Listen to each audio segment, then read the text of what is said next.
प्रिय विद्यार्थियों नमस्कार। आज मैं आपको भाग 6 शुरू करवाने जा रहा हूँ। भाग 6 से मेरा तात्पर्य है राज्य सरकार से।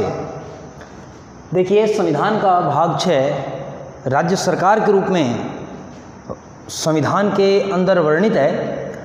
जिस प्रकार से संविधान में भाग 6 की चर्चा हुई है, उसी प्रकार से मैं आपके साथ आज इसकी चर्चा करने जा रहा हूँ। अगर आप इस वीडियो को ध्यानपूर्वक देखेंगे तो एक ढांचा बनेगा आपके दिमाग में, एक स्केलेटन तैयार होगा, जिससे कि आप अनुच्छेदों को लेकर भ्रमित नहीं होंगे और अनुच्छेद आपको सही तरीके से याद करने में मदद मिलेगी। तो प्रिय विद्यार्थियों, जिस प्रकार से मैंने आपको भाग 5 में 5 अध्यायों की जानकारी दी थी, संघ सरकार हमने पढ़ा, उसमें मैंने आपको भाग 5 के अंदर 5 अध्याय बताए थे, जिन अध्यायों में अलग अलग पोर्शन के रूप में अनुच्छेदों को जो है वर्णित किया गया है। वैसे ही भाग 6 में हमारे पास अध्याय 1, 2, 3, 4, 5 और 6, भाग 6 अध्याय, भाग 5 अध्याय थे। अध्याय 1 में साधारण, ये नामकरण इसी प्रकार से है संविधान के अंदर। साधारण जो है अध्याय 1 का नाम है साधारण। अनुच्छेद 152 इसमें लिखा हुआ है और अनुच्छेद 152 राज्य की परिभाषा देता है। प्रिय विद्यार्थियों, राज्य की परिभाषा जिस प्रकार से आपने भाग 3 में अनुच्छेद 12 में राज्य की परिभाषा पढ़ी, भाग आपने 4 में नीति निर्देशक तत्वों में अनुच्छेद 36 में राज्य की परिभाषा पढ़ी, उसी प्रकार से भाग 6 में अनुच्छेद 152 में राज्य की परिभाषा दी गई है। और यहाँ ये लिखा हुआ है, राज्य शब्द जो है वह एक इकाई राज्य हेतु है, लेकिन इसमें जम्मू कश्मीर सम्मिलित नहीं है, ऐसा इसमें वर्णित था। लेकिन 2019 में जैसे ही जम्मू कश्मीर का विशेष राज्य का दर्जा समाप्त कर दिया गया, वर्तमान में अनुच्छेद 152 के अंदर भारत के सीमा क्षेत्र में आने वाले सभी राज्य सम्मिलित हैं। राज्य से यहाँ तात्पर्य राज्य की एक इकाई है। जैसे राजस्थान एक इकाई के रूप में राज्य है।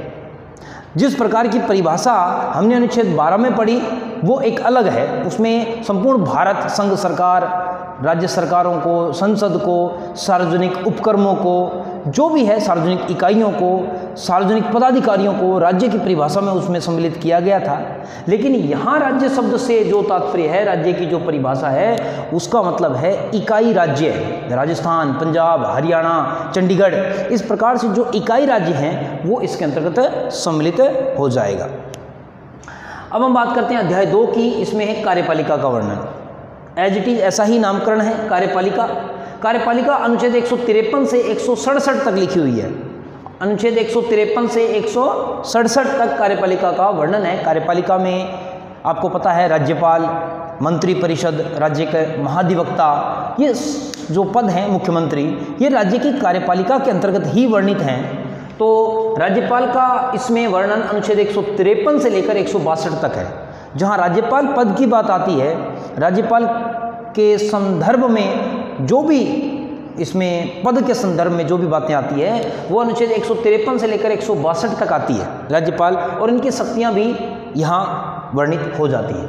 उसके बाद में मंत्री परिषद के अंदर अनुच्छेद 163 से 164, मतलब 2 ही अनुच्छेद हैं मंत्री परिषद, जिसमें एक अनुच्छेद में सहायता एवं सलाह देने हेतु राज्यपाल को एक मंत्री परिषद होगी, ऐसा लिखा है। और एक अनुच्छेद 164 में ये लिख दिया गया है कि मुख्यमंत्री की नियुक्ति होगी, मंत्रियों की नियुक्ति होगी, उनको पद की शपथ दिलाई जाएगी, उनका वेतन, और इस प्रकार से जो है सामूहिक उत्तरदायित्व, ये 164 में लिख दिया गया है। तो इसका हेडिंग जो है वो मंत्री परिषद ही है। मुख्यमंत्री एवं मंत्री परिषद, ऐसा हेडिंग संविधान में नहीं है। संविधान का जो इसका नाम है, वो हेडिंग है, वो मंत्री परिषद ही है। मंत्री परिषद में मुख्यमंत्री शामिल होता है, इसलिए मुख्यमंत्री को अलग से शब्द नहीं लिखा है। फिर महाधिवक्ता जो होता है, एडवोकेट जनरल जिसे हम कहते हैं, जिस प्रकार से केंद्र में महान्यायवादी होता है, उसी प्रकार से यहाँ राज्य में महाधिवक्ता होता है। इसकी चर्चा हम अगले वीडियो में करने वाले हैं। अनुच्छेद 165 में इसका वर्णन किया गया है महाधिवक्ता का। फिर सरकारी कार्य का संचालन हेतु 2 अनुच्छेद हैं, 166 और 167। 166 में ये लिखा हुआ है, सरकारी कार्य के संचालन को सुगम बनाने के लिए, सरल बनाने के लिए राज्यपाल नियमावली बनाएंगे।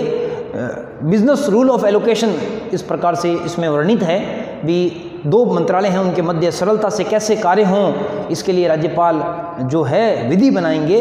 तो ये अनुच्छेद 166 में लिखा है। और 167 क्या कहता है?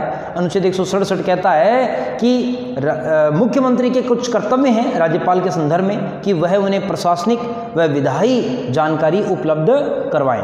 तो प्रिय विद्यार्थियों, इस प्रकार से कार्यपालिका अध्याय 2 में अनुच्छेद 153 से 167 तक की बात होती है। राज्यपाल, मंत्रिपरिषद, महाधिवक्ता और सरकारी कार्य के संचालन, इस प्रकार से ये खंड 153 से प्रारंभ होकर 167 पर समाप्त हो जाता है। क्या नाम है अध्याय 2 का? कार्यपालिका। तो कार्यपालिका अध्याय 2। अध्याय 3 का नाम है राज्य का विधानमंडल। जैसे हमने भाग 5 में इसी प्रकार का अध्याय जब पढ़ा था उसका नाम था व्यवस्थापिका, लेकिन यहाँ पर एज इट इज यही लिखा हुआ है संविधान में राज्य का विधानमंडल। ये इस अध्याय का नाम है, अध्याय 3 है। इसका वर्णन अनुच्छेद 168 से 212 तक है। और इस खंड में राज्य विधानमंडल से संबंधित साधारण प्रक्रियाएं क्या हैं, उसके जो पदाधिकारी हैं उनके संदर्भ में क्या जो वर्णन है, विधानसभा और विधान परिषद की संरचना क्या है, उसके अंतर्गत विधायी प्रक्रियाएं क्या है, वित्तीय प्रक्रियाएं क्या है, इन समस्त तथ्यों का वर्णन अनुच्छेद 168 से लेकर अनुच्छेद 212 तक इसका वर्णन किया गया है। देखिए, इसमें साधारण जो है अनुच्छेद 168 से 177 इसमें लिखा हुआ है। इसके अंतर्गत विधानसभा की संरचना, विधान परिषद की संरचना, विधान परिषद का उत्साधन व सर्जन, इस प्रकार की तमाम बातें जो है वो अनुच्छेद 168 से 177 तक वर्णित की गई हैं। इसको साधारण नाम दिया गया है। दूसरा, राज्य विधानमंडल के अधिकारी पदाधिकारी, विधानसभा के अध्यक्ष, विधानसभा के उपाध्यक्ष, विधान परिषद के सभापति, उपसभापति, इस प्रकार से इनका वर्णन 178 से 187 तक किया गया है। विधानमंडल के अधिकारी पदाधिकारियों के अगर कुछ अधिकार हैं या उनको पद से हटाना या उनको किसी प्रकार की जो शक्तियां हैं, वो सभी चीज़ें इन अनुच्छेदों में वर्णन है। 178 से 187 तक इसका वर्णन किया गया है।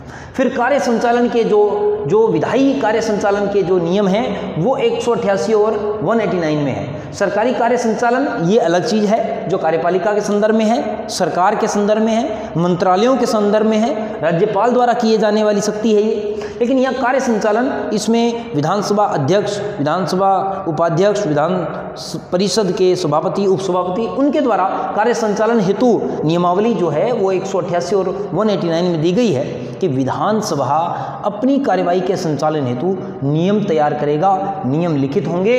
इस प्रकार की प्रक्रियाओं का वर्णन 188 अनुच्छेद 188 और 189 में लिखा गया है। विधानसभा सदस्यों की निर्भरताएं, अयोग्यताओं से संबंधित वर्णन 190 से 193 में है।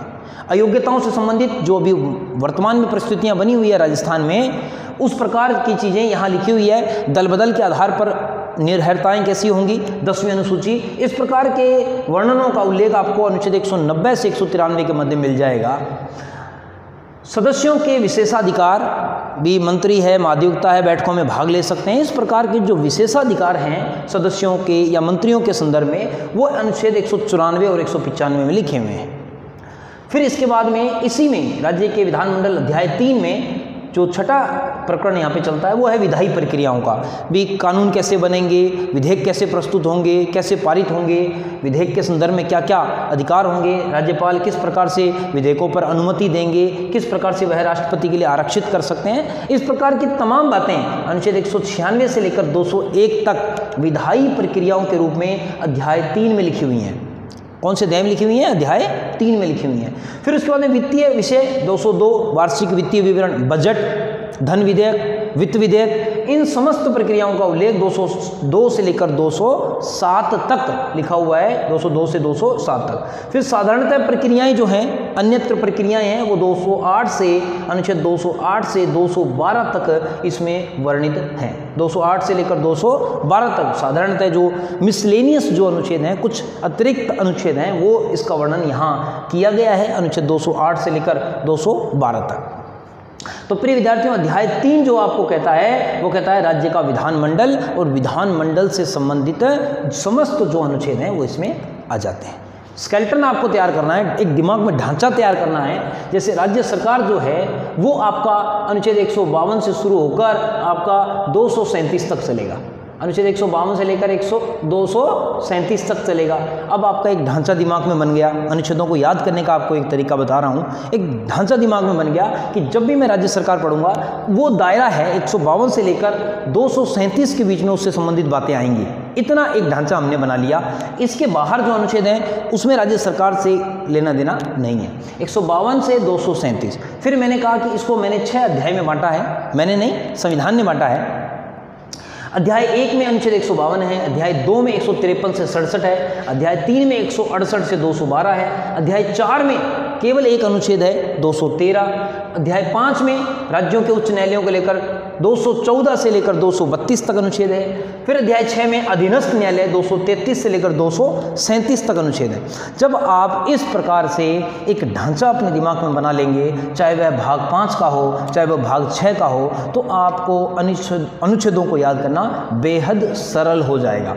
मैं भी इसी प्रकार से अनुच्छेदों को याद करता हूँ, प्रयास करता हूँ, और मेरे दिमाग से भी बहुत सारे अनुच्छेद पढ़ाते वक्त भी मिसप्लेस हो जाते हैं, दिमाग से निकल जाते हैं, कोई बड़ी बात नहीं है। लेकिन बारंबार प्रयास से आप अनुच्छेदों को सही तरीके से याद कर सकते हैं। आपको पता है शरीर की संरचना अगर विज्ञान में पढ़नी है तो अगर उसके पार्ट्स का अलग अलग एक प्रकार से हम अध्ययन करें तो एक स्केलेटन बन जाता है, ढांचा बन जाता है। उसी प्रकार से राजनीति विज्ञान या संविधान भी वैज्ञानिक तरीके से हम याद कर सकते हैं। और यह तरीका है स्टेप बाय स्टेप चलना, एक खाका तैयार कर लेना, दिमाग को एक प्रकार से प्रोफॉर्मा, दिमाग के लिए एक प्रोफॉर्मा तैयार करना। वही प्रोफॉर्मा हम तैयार करने का प्रयास कर रहे हैं।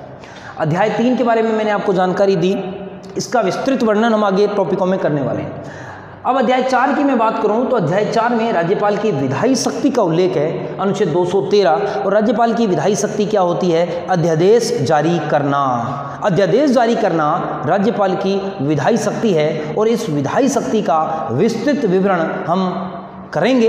राष्ट्रपति के संदर्भ में अनुच्छेद 123 में आपने विधायी शक्ति का उल्लेख किया था, आपने उसको पढ़ा है। उसी प्रकार की शक्ति राज्यपाल के पास है, और वो है अध्याय 4 में विधायी शक्ति। अब अध्याय 5 में राज्यों के उच्च न्यायालय, हाई कोर्ट्स के बारे में है। जिस प्रकार से संघ सरकार में सुप्रीम कोर्ट है, उसी प्रकार से राज्य सरकार में अध्याय 5 में हाई कोर्ट हैं, उच्च न्यायालय हैं, जिसका उल्लेख हम 214 से अनुच्छेद 214 से अनुच्छेद 232 तक करने वाले हैं। इसमें उच्च न्यायालय का गठन कैसे होगा, क्या 2 राज्यों के लिए एक उच्च न्यायालय हो सकता है, न्यायाधीशों की नियुक्ति कैसे होगी, न्यायाधीशों की पद की शर्तें क्या होंगी, उन्हें कैसे हटाया जाएगा, कार्यकारी या अपर न्यायाधीश किसे कहा जाएगा, अभिलेख न्यायालय के रूप में उच्च न्यायालय, अभिलेख न्यायालय के रूप में उच्च न्यायालय की क्या शक्तियाँ होंगी, इन समस्त चीज़ों का हम अध्ययन अध्याय 5 राज्यों के उच्च न्यायालय अनुच्छेद 214 से अनुच्छेद 232 तक करेंगे। अध्याय 5 214 से 232, ये चीज़ें आपको याद रखनी है। फिर अध्याय 6 अधीनस्थ न्यायालयों के लिए है, जिला न्यायालय जिन्हें हम कहते हैं, उन्हीं को लेकर है। 233 से लेकर 237 तक है कि जिला न्यायाधीशों की नियुक्ति कैसे होगी, कौन करेगा, किस प्रकार की क्रिया विधि है, किस प्रकार की शक्ति है, वो हम अध्याय 6 में पढ़ेंगे। तो प्रिय विद्यार्थियों, इस ढांचागत इस मैटर पर मेरा मन किया एक वीडियो मैं बनाऊं और आपको एक तरीका बताऊं कि अनुच्छेदों को कैसे याद किया जा सकता है। आप किसी भी प्रकार से जब अनुच्छेद याद करते हैं तो एक आप अपने लिए एक तरीका बनाएं कि आप एक ढांचा बनाएंगे और फिर उसके हिसाब से आप अनुच्छेद याद करेंगे। अगर आप इस प्रकार से अनुच्छेद याद करते हैं तो आपको अनुच्छेद याद हो जाते हैं। केवल अपने दिमाग को ये मैसेज देना है कि हमें अनुच्छेद याद हो रहे हैं, हमें अनुच्छेद याद हो रहे हैं। जैसे आपने संसद की बात जब हम करते हैं तो एक सरल सा तरीका है, मैं इस प्रकार से अनुच्छेदों को इसी प्रकार से कॉपी में लिखूंगा और संसद में मैं ये करूंगा कि 3 अनुच्छेद मुझे पहले याद करने हैं, अनुच्छेद 79, अनुच्छेद 80 और अनुच्छेद 81। और इसमें है संसद का गठन, इसमें क्या लिखा हुआ है? संसद का गठन। इसमें 80 में क्या लिखा हुआ है? राज्यसभा की संरचना। क्या लिखा हुआ है? राज्यसभा की संरचना। मैं सिर्फ एक आपको लिखने का तरीका बता रहा हूं। जब आप कॉपी में नोट्स बनाते हैं तो इस प्रकार से बनाएं कि जिस प्रकार से आप विज्ञान का कार्य कर रहे हैं, मानव का नेत्र का चित्र बना रहे हैं, हृदय का चित्र बना रहे हैं, उसी प्रकार से हम संसद को लेकर या संविधान के किसी भी अनुच्छेद को याद करने को लेकर इस प्रकार से एक चित्र बना रहे हैं। 79, 80 और 81 में लोकसभा की संरचना, लोकसभा की संरचना। ये 3 अनुच्छेदों का एक जोड़ा हो गया। इन 3 अनुच्छेदों को एक साथ याद किया जाए तो हमेशा ये याद रहेंगे, जैसे सरल है, ये बिल्कुल सरल, क्या है, सरल।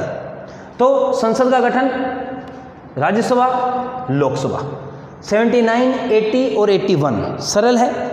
इसी प्रकार से मैं अलग अलग अनुच्छेदों को आपको बताता हूं बार बार, जैसे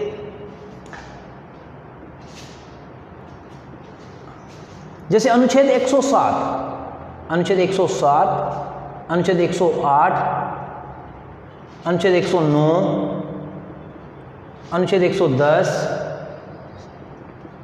और अनुच्छेद 111। मैं इतने अनुच्छेदों को एक साथ इसी प्रकार से लिखकर मैं याद करता हूं। कैसे? अनुच्छेद 107 में साधारण विधेयक किस प्रकार से संसद में प्रस्तुत होंगे, साधारण विधेयक की प्रक्रियाओं का उल्लेख है। 108 में आपको ध्यान है संयुक्त बैठक का, दोनों सदनों के बीच में अगर गतिरोध हो जाए तो संयुक्त बैठक है। 109 में 109 जो है वो धन विधेयक को लेकर है, धन विधेयक की प्रक्रिया कि धन विधेयक जो है राष्ट्रपति से पूर्वानुमति लेनी है और धन विधेयक को लोकसभा में ही रखना है, ये प्रक्रिया 109 में है। धन विधेयक की परिभाषा, धन विधेयक की परिभाषा 110 में है परिभाषा। और विधेयकों पर अनुमति, विधेयकों पर राष्ट्रपति द्वारा जो अनुमति दी जाती है उसका उल्लेख 111 में है, राष्ट्रपति द्वारा अनुमति।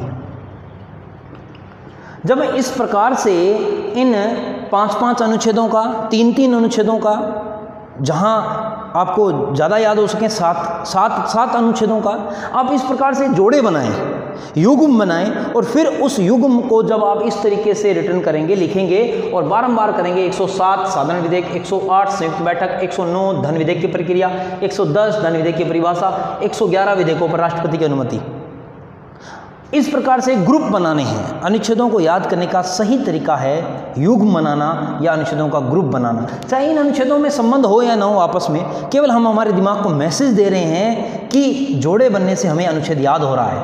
जब हम हमारे दिमाग को ये मैसेज देते हैं कि बेहद आसान तरीके से हमें याद हो रहा है तो अनुच्छेद याद होते हैं। तो इस प्रकार से प्रिय विद्यार्थियों, जो मैंने आपको समझाने का प्रयास किया आपको समझ में आया होगा। इसी आशा के साथ आप लगातार पढ़ रहे होंगे, अध्ययन कर रहे होंगे। जय हिंद, जय भारत, वंदे मातरम।